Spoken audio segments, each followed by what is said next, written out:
সম্মানিত দর্শক, আসসালামু আলাইকুম। কৃষি কথা ইউটিউব চ্যানেলে আপনাকে স্বাগতম।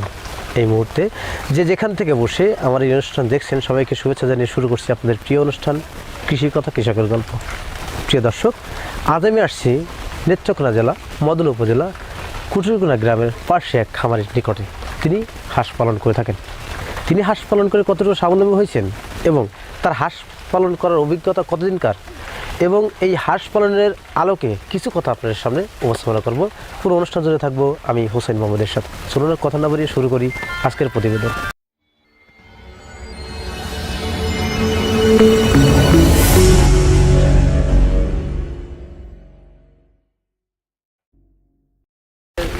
সম্মানিত দর্শক, আমার সামনে সেই খামারি ভাই দাঁড়িয়ে আছেন। আবার অবশ্যই পিছনে যে ঘরটা দেখছেন, এই ঘরটা দেখে আপনারা বুঝতে পারছেন আমি আপনাদেরকে কী বোঝাতে চাচ্ছি। এখানে তিনি রাত্রেবেলা হাঁসগুলো রাখতেন এবং দিনের বেলা হাঁসগুলো বিলে চড়াতেন। এই হাঁস পালনে বিভিন্ন তথ্য উপস্থাপন করবো। আসসালামু আলাইকুম ভাই। ওয়ালাইকুম সালাম। ভালো আছেন ভাই? হ্যাঁ, ভালো আছি। আপনার নাম কি? আমার নাম হেদুস মিয়া। আপনার নাম? মোহাম্মদ হেদুস মিয়া। ফেরদৌস মিয়া। আপনার গ্রামের বাড়িটা কোথায়? শিবাশ্রম। শিবাশ্রম। আচ্ছা, এই যে হাঁস পালন করার অভিজ্ঞতা কতদিনকার আপনার? আমার যে সময় 9 বছর বয়স, সেই সময় থেকে হাঁস পালন। 9 বছর বয়স থেকে হাঁস পালন শুরু। এখন আপনি এই অভিজ্ঞতা মানে কয় বছর পর্যন্ত হাঁস পালন করছেন? এ পর্যন্ত কয় বছর হয়েছে বয়স? এ পর্যন্ত মনে করেন 30 বছর মতন হয়েছে। 30 বছরের মতো অভিজ্ঞতা। হাঁস পালন কি করে কি আসলে লাভবান হওয়া যায়? এই মাঝে মাঝে লাভবান হওয়া যায়, মাঝে মাঝে লাভবান হওয়া যায় না। আচ্ছা, মাঝে মাঝে লাভবান হওয়া যায়, কিন্তু মাঝে মাঝে লাভবান হওয়া যায় না। কিন্তু মাঝে মাঝে লাভবান হওয়া যায় কিন্তু লাভবান হওয়া যায় না কি জন্যে? এর জন্য মনে করেন এই অসুখ বিসুখে, এরপরে আউরে যে আঁশ লইয়ে যায়, লালন পালন করি ওরি খাওয়ানোর শর্ট পায় যেতে পারে। এই খামার আনিয়ে কিনে আনিয়ে খাওয়াই হয়ে বাদে ব্যবসা তাই না। বুঝতে পারছি, মানে কিছু কিছু সময় অসুখ বিসুখ হয়, সেক্ষেত্রে হাঁস মারা যায়। মারা যায়। মানে বিলে যে হাঁস রাখেন সেখানে খাবারের সংকট দেখা দিলে হাঁসের ডিম পরিপূর্ণ দেয়, সেক্ষেত্রে লস হয়।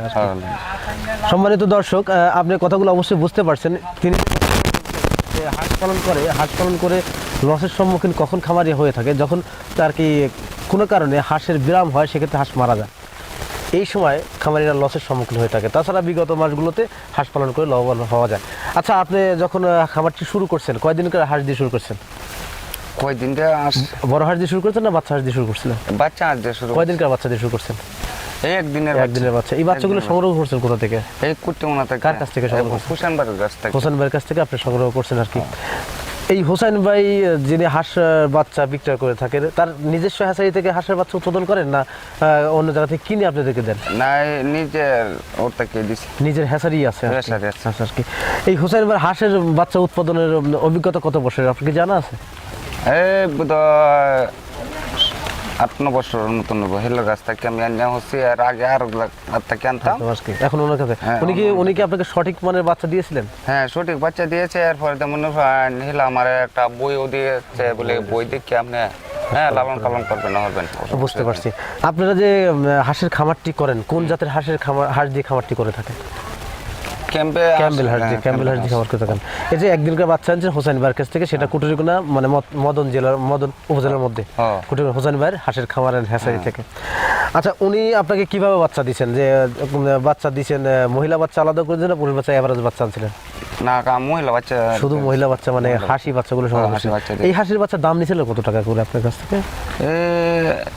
4,500 টাকা করে দিচ্ছি। মানে 100 হাঁসের দাম 4,500 টাকা। প্রিয় দর্শক, খামারি ভাই উনি কুটুরকোনা থেকে হোসেন ভাই হ্যাচারি থেকে উনি বাচ্চাগুলো সংগ্রহ করছিলেন, এবং সেই বাচ্চা সংগ্রহ করার পর সেই বাচ্চার লালন পালন যে পদ্ধতিটা, সেই পদ্ধতিটা সে পার্সোনালি দেখাই দিয়েছিলেন। পাশাপাশি একটা ম্যাগাজিন বা একটা বই তো কিন্তু তাকে দিয়েছিলেন।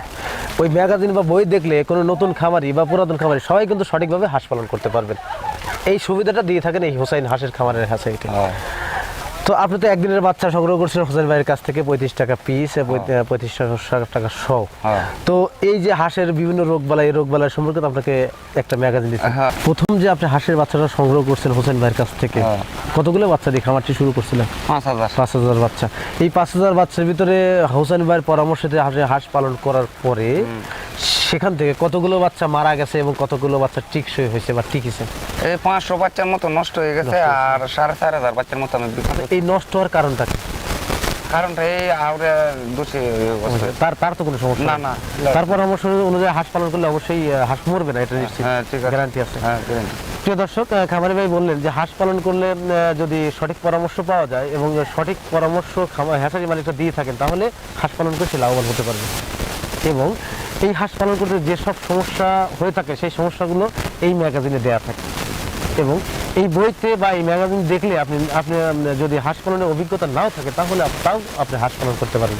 শুধু হাঁসের ব্রুডিং করা পারপাসে না, হাঁসের একদিন থেকে শুরু করে ডিম দেওয়া পর্যন্ত যতগুলো সমস্যা হয়ে থাকবে এবং তাছাড়া বিভিন্ন ভ্যাকসিন বা অন্যান্য সমস্যাগুলো সমাধান দেওয়া আছে এই বইতে।